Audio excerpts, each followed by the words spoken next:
নমস্কার বন্ধুরা, আমি মিসেস মৌমা দাস চলেছি নতুন একটা ব্লগ নিয়ে। আজ বাইরে ভীষণ বৃষ্টি পড়ছে, তাই আজ ভাবলাম রাখবো খিচুড়ি, তারপর ডিমের কারি আর হচ্ছে পটল ভাজা। দেখতে থাকুন আমার ব্লগটা। খুব সহজ পদ্ধতিতে খিচুড়ি রান্না করছি। আপনাদের ভালো লাগলে লাইক, সাবস্ক্রাইব ও শেয়ার করতে থাকুন বেশি বেশি করে, যাতে আমার ইন্টারেস্ট গ্রো করে আরও কিছু সহজ পদ্ধতিতে রান্না। আজ নিয়ে নেওয়া হয়েছে ফুলকপি, আলু, টমেটো, আর এদিকে পটল ভাজা, আর এদিকে আদাটা বেটে নেওয়া হয়েছে, লঙ্কা চিড়ে নেওয়া হয়েছে। রান্না হবে খিচুড়ি। এবার আস্তে আস্তে কড়াইয়েটা বসিয়ে দেওয়া হলো গ্যাসের ওপর। পরিমাণ মতন সোনামুগের ডাল দিয়ে দেওয়া হলো কড়াইয়ের মধ্যে। ডালটাকে হালকা করে ভেজে তুলতে হবে, একটু সময় সাপেক্ষ ব্যাপার খিচুড়ি রান্নাটা, কিন্তু খুব সহজ পদ্ধতিতে আমি করে দেখিয়েছি। ডালটা অল্প করে ভেজে নিলাম হালকা করে, একদম কালো হয়ে গেলে হবে না কিন্তু সেদ্ধ, তাই হালকা করে ভেজে নিতে হবে। তারপর ডালটা ধুয়ে নিলাম, ধুয়ে পরিমাণ মতো জল দিয়ে দিলাম, দিয়ে সেদ্ধ বসিয়ে দিলাম।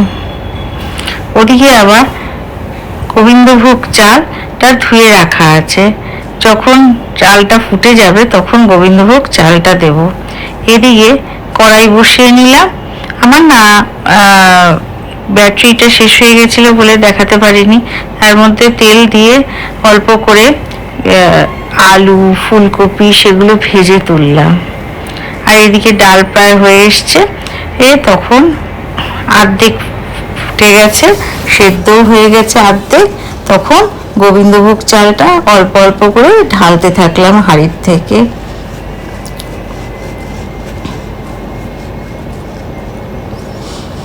আজ খুব বৃষ্টি পড়ছে, তাই ভাবলাম খিচুড়ি রাঁধবো। তাছাড়া মাকে নিয়ে দিশাতেও যেতে হবে, তাই একটু ব্যস্ত, তাই তাড়াহুড়ো পদ্ধতিতে খিচুড়িটা রেঁধে আপনাদের সামনে পরিবেশন করছি। এই যে পুরো চালটা দিয়ে দিলাম, গোবিন্দভোগ চালটা। আর যখন হয়ে এলো, এই দেখুন কেমন সুন্দর দেখতে হয়েছে।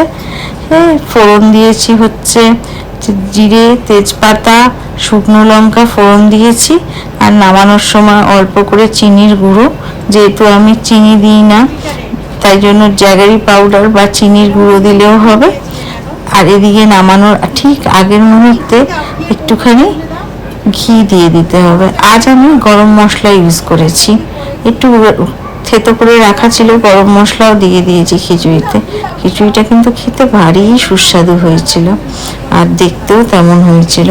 আলুগুলো একটু লাল লাল করে ভেজে তুলেছিলাম, ফুলকপিও যখন প্রায় সেদ্ধ হয়ে এসছে ডাল আর চালটা, তখন আলু আর ফুলকপি দিয়ে সেদ্ধ করছিলাম। আর তারই মধ্যিখানে একটা কড়াইয়ের মধ্যে সাদা জিরে, তেজপাতা, শুকনো লঙ্কা ফোড়ন দিয়ে ঢেলে দিয়েছিলাম খিচুড়ির মধ্যে। খিচুড়িটা অসাধারণ তৃপ্ত সহকারে হয়েছিল। তবে খিচুড়ি রাঁধতে রাঁধতে কোমরটা খুব ব্যথা হয়ে গেছিল, তাই অর্চিস্মিতাকে ডেকে নিলাম। সাথে হবে ডিমের কারি আর পটল ভাজা। মা এসছে বলে কথা, এমনি এমনি রান্না করা যায়, তাই ডিমের কারি করব, তাই অর্চিস্মিতাকে দিয়ে একটু হেল্প করিয়ে নিলাম। আর অর্চিস্মিতা দেখুন কি সুন্দর কাজ করতে পারে, টুকটুক করে। একটু রসুন থেতো করে দিল, একটু পেঁয়াজ বেটে দিল। বেশ না, মেয়েরা যদি কাজ করে মাদের আর কিছু সমস্যাই থাকবে না, মেয়েদের সহায়তায় মারা আরো এগিয়ে যাবে।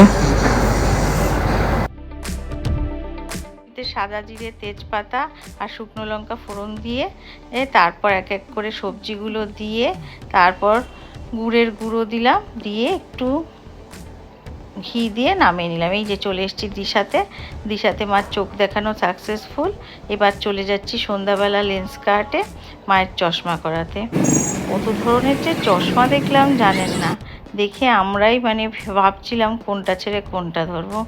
এই যে ক্যাটস আইয়ের একটা চশমা, এরপরে মা পড়বে স্কোয়ার শেপের একটা চশমা।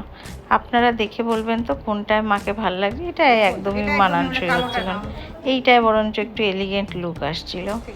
ও জানাবেন কোনটা বেশি ভালো লাগছে। নমস্কার, আজ এই অবধিই থাক। ভালো লাগলে লাইক, সাবস্ক্রাইব এবং শেয়ার করতে ভুলবেন না। শুভরাত্রি।